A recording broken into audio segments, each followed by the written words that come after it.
Então vamos agora escutar o próximo, que é a Terra, nosso planeta Terra. Mas baseado nessas mesmas ondas, vamos escutar como que seria se um outro planeta lá fora Escutasse a Terra. botasse uma sonda e pudesse captar o som do nosso planeta Terra.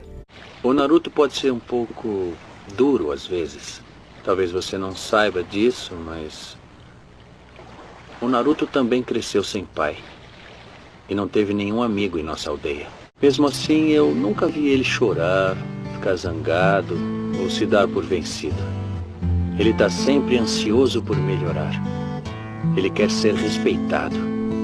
É o sonho dele e arriscaria a vida por isso, sem hesitar.